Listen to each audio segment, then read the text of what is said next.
Hey gang, it's me again. Today I'm going to be reacting to The Black Bat, so let's get started.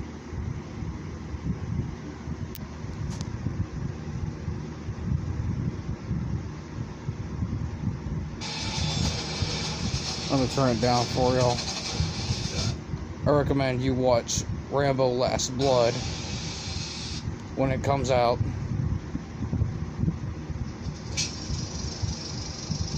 In 1939, two Bat-themed superheroes made their way to the newsstands. One became an icon of American pop culture. The other became a lost hero of the Golden Age.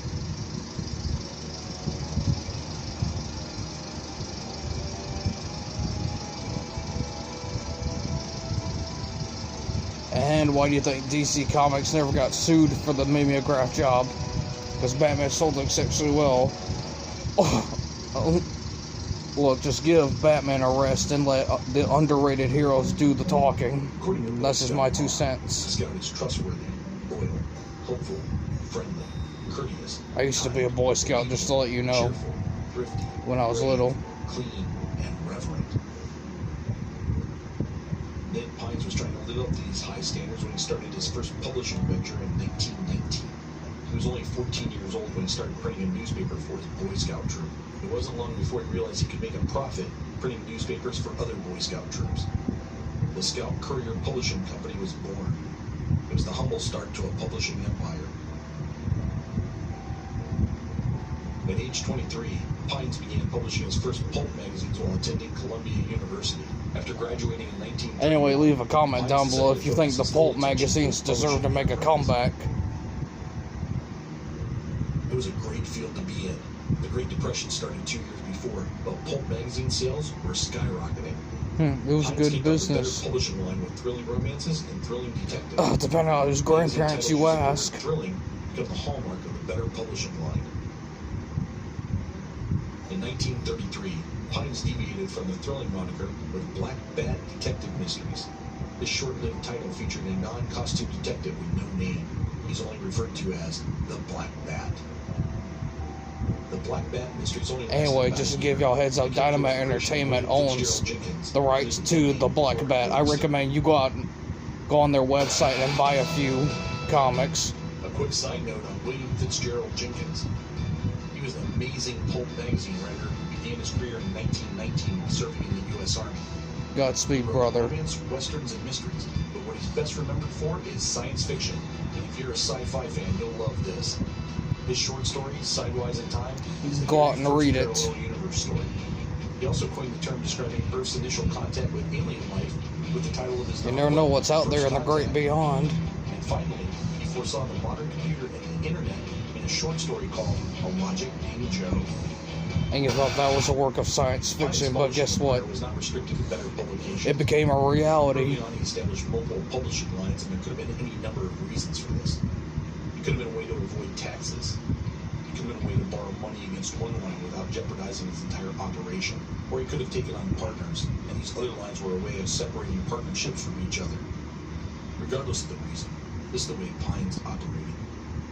It was in one of these secondary lines where another Bat-themed hero would appear in 1934. A story titled The Bat Strikes, featuring a hooded vigilante who graced the pages of Popular Detective. The Popular line was the trademark of Pines' Beacon Publishing Company. Beacon used the word popular in all of its titles, such as popular romance and popular science fiction.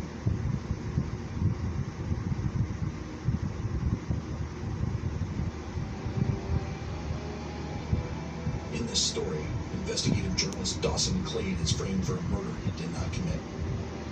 Clade is found guilty and sentenced to the death house. With the help of some sympathetic police officers, his execution is staged. Clade returns to the streets looking for the criminals who set him up. He realizes he can't return as himself and must take on a new identity, one that will strike fear into the hearts of criminals. As he ponders the situation, a bat flies in through an open window. The lantern produces a strange shadow that inspires him to take on a new identity as the Bat. The Bat wore a black hood with a Bat logo on it. He carried a gas gun that would leave the bad guys unconscious. He would tie them up and leave them for the police with a Bat logo stamped. You're welcome, DC Comics. You're so very welcome. C.K.M. Scanlon, but As it turns out, that was a house name used by many writers working under the Pines publishing umbrella. By looking at the plot formula, sentence structure, and vocabulary used, it is generally believed that the author was none other than Zorro creator Johnston McCulley. After his 4-issue run in Popular Detective, a 5th story, Blind as a Bat, was advertised for the March 1935 issue, but it was absent when that issue came off the presses. Quick side note on Batman and the Bat. The Bat came out almost 5 years before Batman. Batman creators Bob Kane and Bill Finger claimed that they were unaware of this character prior to the Bullshit. creation of Batman. Look, no matter what Bob Kane and Bill Finger say, they're more full of shit than a Ganji Slim team. The 1928 silent film The Bat was the inspiration for Batman. The writer of the pulp magazine Bat, whether it be Johnston McCulley or someone copying his style, may have been drawing off the same inspirations that influenced Bob Kane and Bill Finger. Look, here's my theory. They could have Bob Kane and Bill Finger reading the Shadow comic and the Black Bat comic back in the days. Late 1938. Back in the early to mid 1930s, and then in the late 30s they're like, oh, let's just release Batman. You're so very welcome, DC Comics. You're welcome. Pines followed this trend by starting up a comic book line and putting costumed heroes in its pulp magazines. The actual process for the creation of a third Bat-themed hero is lost to time, but my educated guess is that Pines hired a writer to create a superhero called the Black Bat because he already owned the name. The writer chosen was Norman Danberg. Danberg was an established pulp writer who wrote under a number of pen names, including the C.K.M. Scanlon name, which was used by the author of The Bat in 1934 and 35. The origin of the Black Bat was written by Danberg under the pen name G. Wayman Jones.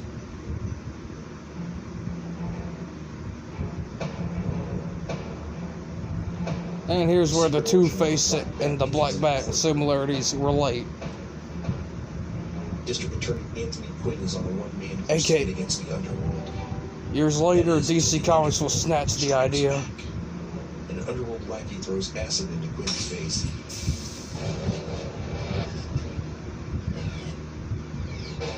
The attack leaves him blind. After his recovery, he goes into seclusion. He begins a long journey of dealing with his blindness. One night, a stranger visits him. Her name is Carol. Her father, a famous scientist, was helped by Quinn when he was the DA. Now, they want to help him by way of a top-secret medical procedure. He agrees to go through with the operation.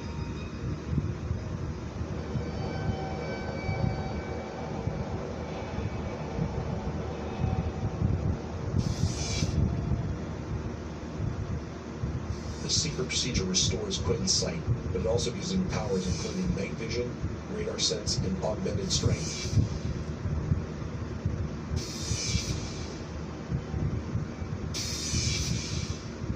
Quinn decides to continue his fight against crime. He puts on a black cowl and a wing-shaped cape and goes into action against the underworld. No criminal is safe from the vengeance of the Black Bat. Black Book Detective magazine wowed readers with the Black Bat's battle against crime. However, a bigger battle was heating up. You're welcome, DC Comics. You're welcome. Batman made his first appearance in I still love that cover art. 27. There's also a DC has a revival comic. According to accounts at the time, the I recommend Batman you made his go out and debut buy weeks it. after Batman hit the stands. Look, I'm a huge Batman fan, Two publishers but I still were think it. lawyers. Both sides threatened each other with But I still think lawsuits. DC Comics should be paying royalties to the underrated characters that inspired him. Magazine racks. There was a lot of money at stake, and both sides began to worry. At this time, Jack Schiff was the editor of Black Book Detective. A few years later, he'd be the editor of Batman at DC. He had an intimate insight into the mindset of the two publishers. According to an interview he later gave, Pines was worried because Batman had beaten them to the newsstands. DC was worried because Pines had the 1933 Black Bat title and the 1934 Bat character from Popular Detective. Pines also began claiming that Batman was stealing elements from another better publication's pulp hero, Bullshit. the Phantom Detective. Bullshit. That one right there's bullshit. While lawyers prepared for battle, DC editor Whitney Ellsworth came to the rescue of both publishers. Look, DC just woke up one day and just read the Shadow and the Black Bat comics and basically just said, hey, we're going to create this new character. And what do you think? DC never got sued for it. And there was no point in jeopardizing it. True story. They came to an agreement. DC agreed not to go into the pulp magazine business, and Pines agreed not to launch a Black Bat comic book. It was a simple agreement that both sides could live Years later, Dynamite Entertainment got the license to the Black Bat. Comic books prior to this meeting, and there may have been a Black Bat comic book in the works. Shortly after the agreement, a retooled Black Bat story appeared in comic book form in the pages of Exciting Comics. Most of the Bat elements were taken out of the strip, and the character was renamed The Mask. In the first few stories, the Mask wore a banish black cowl. After a few months, the cowl would evolve into a football helmet. The truce between the two publishers may have been unstable. Where the trouble began is anyone's guess, but signs of trouble can be seen in the pages of their comic books. The Mask mostly fought simple underworld criminals, but in March 1942, readers were introduced to his one and only supervillain, a grinning homicidal maniac called the Harlequin. Years later, DC would steal that idea too. A couple of months later, Batman readers were introduced to a new villain, Two-Face. Two-Face's origin story of a district attorney burned in an acid attack closely mimicked that of the Black Bat. Could the villain Two-Face be a commentary on Ned Pines? It's possible. Yep. During this time period, publishers didn't hang out together at Comic-Cons. They went to war. And DC National was at war with everyone. Batman creator Bob Kane was also known for his confrontations with industry people. Some accused him of swiping their material, and Kane often accused others of swiping his. Another factor that supports this theory is that DC, you're more full of shit than a Ganji Slim team. For example, the Joker's inspiration was actor Conrad Veidt in the 1922 film The Man Who Laughs. Catwoman was inspired by actress Jean Harlow. Bob Kane and Bill Finger publicly told everyone that the Penguin was inspired by a pack of cigarettes. Bullshit. But old-timers at DC used to tell another story. They said the Penguin was modeled on rival comic book publisher Victor Fox after he spit on Batman co-creator Bill Finger's shoes. So there is a strong possibility that Ned Pines was the inspiration for Two-Face. In reality, it's truly hard to gauge the relationship between Pines and DC Comics. Was it a serious critique on his character, or just a fun jab between friends? It's a mystery lost in time, but a photo from the 1945 DC Christmas party reveals Ned Pines joining in the revelry. One last side note on Batman and the Black Bat. For years, Bob Kane and Bill Finger denied that the Black Bat had Oh, trying to play the Barack Obama game. They even denied the similarity between the Black Bat's origin and that of Two-Face. Long after the Black Bat's run was over, Bill Finger let it out of the bag that they did steal something from that. Oh, book. finally Finger confessing. had noticed the pen and ink drawings on the interior pages of Black Book Detective. He pointed out to artist Bob Kane that the Black Bat's arm gauntlets looked really neat. Kane and began drawing a similar pattern on Batman's You're welcome, gloves. DC Comics. That's how Batman So very has welcome. iconic bat gloves. And Batman is still one of my personal favorite characters of all time. His underrated runs, yes, I do love. Doc Savage and The Shadow, I do They had bigger love. moments in the spotlight, but the Black Bat was one of the longest. The Black Bat, I do love myself. Ran nonstop from 1939 until 1953. Like I said, DC Comics cut royalty checks to these underrated characters. The Black Bat was exported to Great Britain, where he gained a modest readership that spread across Europe. In the early 1950s, he was translated to German. This was a time of post-war reconstruction in Germany, and much of the German infrastructure had been destroyed. Reading was one of the few ways to escape these harsh times. The German adventures of Schwartz Fledermaus continued on for 30 more years and over 800 stories. Wow. Ned Pines' comic book and pulp magazine line ceased publications by 1956. His paperback line and remaining publishing ventures continued on until the early 1960s. Pines eventually retired from publishing but stayed busy. He was named chairman of the board for the Eastern Life Insurance Company. This aging Boy Scout continued following his Boy Scout code of ethics. As a philanthropist, he helped many religious and child welfare organizations. He also maintained close ties with his alma mater, Columbia University, until his passing in 1990. For comic book fans, Ned Pines will not be remembered just as a publisher of pulps and colorful Golden Age heroes.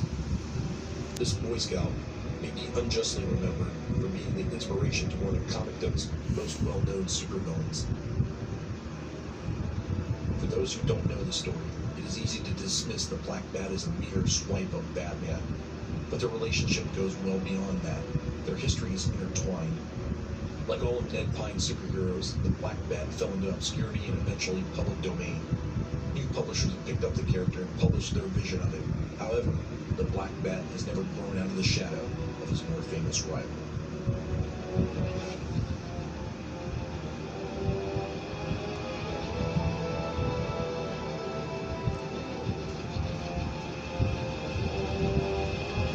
Just look at him. Just look at that character.